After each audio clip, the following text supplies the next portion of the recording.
Alhamdulillahi rabbil alamin. Wassalatu wassalam ala rasulil karim wa ala alihi wa ashabihi wa sallim. Wa ba'd. Fassalamu alaikum wa rahmatullahi wa barakatuhu. Pẹ̀lú yọ̀ǹda Allah subhanahu wa ta'ala. Mo fẹ́ ṣe àlàyé tó yè kooro lérí fídíò àbátá tí àwọn ọmọ Dr. Sharaf tí wọ́n send láti fi tánìṣì bàbá wa imam àgbà fún gbogbo ilẹ̀ Ògbómọ̀ṣọ́ pátápátá àti láti fi ba ẹ̀sìn wọn jẹ́, kódà àti láti fi ba ẹ̀sìn àwọn ará Ògbómọ̀ṣọ́ jẹ́. Nítorí téèyàn bá ti ní olórí ẹ̀sìn rẹ̀ ò dúró déédéé, olórí ní tó ṣe yìí a lè fi jọ́sìn lẹ́yìn rẹ̀, ìṣesí yẹn náà gbogbo àwọn tá a dúró lẹ́yìn wọn náà ó ti bá a wí náà nìyẹn. So ká wá ṣàlàyé nípa ọ̀rọ̀ àbátá yẹn gan kó fi yé gbogbo àwọn èèyàn dájúdájú wípé ọ̀rọ̀ tí wọ́n sọ yẹn àdáda apá ọ̀rọ̀ ni wọ́n dẹ̀ ṣe àbòsí fún bàbá wa ìmáàmù àgbà fún gbogbo ilẹ̀ Ògbómọ̀ṣọ́ ni.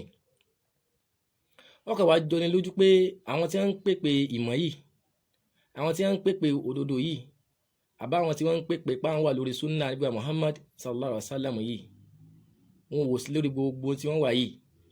Nítorí pé fídíò tí ẹ sẹ́ndì ẹ̀yin náà lẹ sẹ́ndì ẹ tọ́dẹ̀ hàn sí gbogbo àwọn èèyàn pé o bàbá wa ìmáàmù o wọ́n padà sẹ́rí kúrò ńbẹ̀ nígbà tó hàn sí wọn pé wọ́n ń rọ kiri káàlì yẹn ni wọ́n padà sẹ́rí kúrò ńbẹ̀. Ẹ̀yin náà dẹ̀ rí ẹ̀dẹ̀ tó fẹ́ fi mú wọn bẹ́ẹ̀. Fídíò yìí gangan hujjatun lana wa hiya hujjatun alaykum.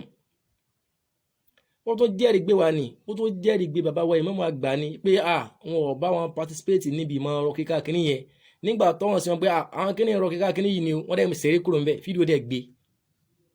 Kódà wọ́n tó jẹ́rìí takò yín gan ni pé irọ́ tẹ̀ ń pa mọ́ bàbá ìmáàmù, ọ̀hún sí gbogbo ayé pé irọ́ lẹ̀ ń pa mọ́ wọn.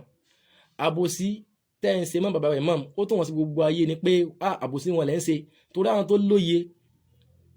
tó lóye tán mọ nǹkan wò dáadáa wọ́n mọ̀ pé bàbá ìmáàmù wọ́n padà sẹ́rí kúrò níbi ìṣesí yẹn, ẹ̀dẹ̀ tó fẹ́ fi mú wọn bẹ́ẹ̀. Ṣé ẹ̀ wòye sí kíní tẹ̀ ń sẹ́ndì ni? Subhanallah. But àwọn adúgbò fún Ọlọ́run bá dẹ́dà tó já sí pé ó ní káwọn ọmọ òótọ́ ká sì máa ṣàlàyé òótọ́ náà. Àyá kan bẹ nínú Quran ní Suratul Baqarah ní àyá 251. Nígbà tó lọ́n gbé kéèsì Ànábì wa Dawud àti Jalut tó lọ́n gbé wá nígbà tí Ànábì Dawud tó borí Dawud, ìgbà tí Ànábì wa Dawud tó borí Jalut, wọ́n lọ́wọ́ sọ nípa àyá yẹn pé wàláwùlà dáfù Allahu nasa ba'dahum bi ba'din la fasadatil ard walakinna Allaha zu fadlin ala alamin. Ọlọ́run bá ní láwùlà dáfù Allahu nasa ba'dahum bi ba'din, tí ẹ bá já sí pé àwọn Ọlọ́run ọba á fi àwọn kan kápá àwọn kan ni, tí ẹ bá já sí pé àwọn Ọlọ́run ọba á fi àwọn kan á fi wọ́n borí àwọn kan ni, la fasadatil ardu, ilẹ̀ bá ti bàjẹ́. Bẹ́ẹ̀ náà wá ní pé tí ẹ bá ṣe pé Ọlọ́run ṣe àwọn kan ní onímímọ̀ ni táwọn náà kọ́ ẹ̀kọ́ nípa mímọ̀ láti lè ṣàlàyé òdodo irọ́ tẹ̀ fi ń rinlẹ̀, ayé ò ti bàjẹ́. Walhamdulillahi rabbil alamin. Àwa yìí sì ní akápá yín bí idhnillah lórí gbogbo àlámọ̀ yìí o, lórí gbogbo àlámọ̀ rí yìí o tí a fẹ́ mú wá nípa mímọ̀, walhamdulillahi àwa yìí akápá yín. Sọ Ọlọ́run bá ló ṣe bẹ́ẹ̀. Wàyí ńlá pé téèyàn bá kẹ́kọ̀ọ́ náà nípa mímọ̀ kéwú náà ẹ ti balẹ̀ jẹ́ pẹ̀lú gbogbo àwọn àdáparọ́ àtàwọn àbòsí tẹ̀ ń ṣe. Náà kí wọ́n tó máa ṣàlàyé ọ̀rọ̀ nípa àbátá, mo fẹ́ ṣe nàṣíhà fún àwọn ọmọkẹ́ Dr. Sharaf yìí bóyá wọn mọ̀ nípa àwọn makhatirul kadhbi wa zulm, àwọn ewu tí ń bẹ níbi kí ẹ máa parọ́ mọ́yàn àti àwọn ewu tí ń bẹ níbi kí èèyàn máa ṣàbòsí èèyàn ní èyí tí ò sì rí bẹ́ẹ̀, bóyá wọn mọ̀ àwọn ewu tí ń bẹ ń bẹ. So máa fẹ́ fi ṣàlàyé níwọ̀n bá fún wọn kí wọ́n lè mọ àwọn ewu tí ń bẹ níbi kí ẹ máa parọ́ mọ́yàn kí wọ́n lè jìnnà sí. Àwọn afẹ́sìn tí bàbá wa ìmáàmù àgbà náà ń bẹ nínú àwọn afẹ́sìn àwọn fún òdodo bẹ́ẹ̀ tí wọ́n fẹ́ ṣàlàyé àwọn hadith tí wọ́n fẹ́ ṣàlàyé yìí, kí ni maudu tàbí kí ni báàbù tí wọ́n fún ru hadith bẹ́ẹ̀, wọ́n sọ pé báàbù tahrimil ghibati wal kadhbi wal butan wal amru bi hifzil lidhan.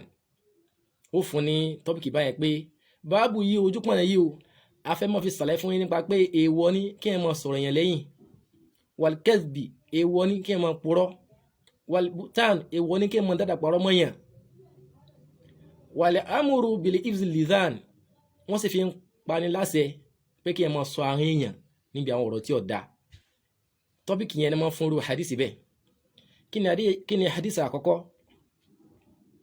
hadisi Abu Hurairah alladhi akhrajahu Imam al-Bukhari wa Muslim fi sahihihima. Abu Hurairah ló gbà hadisi yẹn wá.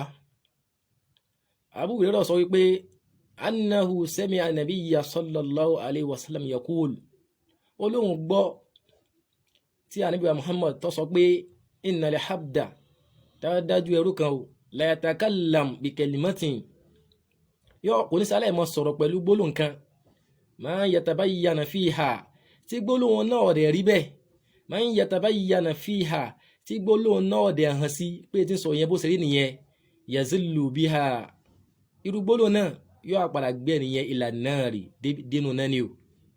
habu'ad mimma bayna al-mashriq wal-maghrib tó já sí pé bí ó sì jìnnà nínú náà yẹn tó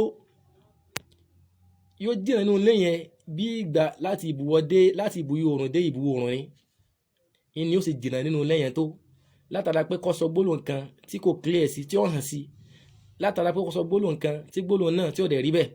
gbólóhùn náà Ànábì wa ní pé yazillu biha ala nari yóò gbé nìyẹn nínú náà o. Ànábì wa ṣàpèjúwe bí ó sì jìnnà nínú náà tó, ìjìnnà nínú náà yẹn bí wà tí ìbúyọ oòrùn dé ìbúwọ̀ ni ó sì jìnnà nínú náà yẹn tó. so kí wọ́n ní àǹfààní hadisi táwọn afáàmọ́ sàlàyé ń bẹ̀ kẹ́lì mọ̀ pé ewu ni kẹ́ mọ́ parọ́ mọ́yàn. àǹfààní pé aliwahidu shadid ìlérí yàtọ̀ lágbára bí náàrí pẹ̀lú pé Ọlọ́run fẹ́ nìyẹn wọ náà ni ta ni ó ń tọ̀hún man kadhaba wa zalama lil muslim, ẹni tí bá ń parọ́ títí ń ṣe àbòsí fún mùsùlùmí ẹgbẹ́ rẹ̀ tí kò sì rí bẹ́ẹ̀. ẹlẹ́ẹ̀kejì nínú àǹfààní tó wà ní hadisi yìí ni pé at-ta'dhiru wọ́n fẹ́ fi sọ yín lára mimma yadirru al-mar'u nínú nǹkan tí ó máa kó nira bá ọmọ ènìyàn fi dinihi níbi ẹ̀sìn rẹ̀ wa dunyahu àti bí ayé rẹ̀. Mọ̀ pé tẹ́ bá ń sábò sí èèyàn àbẹ́ bá ń parọ́ mọ́ ni yóò máa kó nira báyìí pé kí làwọn èèyàn fi ń kan mí yìí tó ti bóyá pé ẹ ti ń parọ́ náà ọ náà ti ní ẹ̀ṣẹ̀ lọ́dọ̀ Allah bọ́ ẹ ti ń kó nira bẹ́ẹ̀ nìyẹn níbi ẹ̀sìn rẹ̀ àti bí ayé rẹ̀ ni sí ẹ mọ̀ nípa àwọn kinní yìí ni mo ti ń tẹ̀ bá máa ń pa rẹ̀ ẹ lọ́kọ́ tẹ́fì àmọ́ sọ àwọn ọ̀rọ̀ tí ó dánú òfin Ọlọ́run bá. hadithu kejì tí máa tó fi ṣe nàṣíyà fún yín lórí àlámọ̀rí yìí òun náà ni hadithu tó gbajúmọ̀ nígbà kékeré tá a ṣe nǹkan kí ó gan tánàbí sọ pé man ghashana falaysa minna, ẹni tó bá dà wá ẹni tó bá ṣe àbòsí wa falaysa minna ànábì ní pé kò sí lára wa o. kí ni túmọ̀ kò sí lára wa nínú hadithu yìí ni pé al-wa'id náà ni ànábì fi ń lérí ni pé ìyà ń bẹ fẹ́nu tọ̀hún ànábì fi ń dẹ́rù mú tọ̀hún náà ni pé ìtẹ̀sí yìí ọ̀dà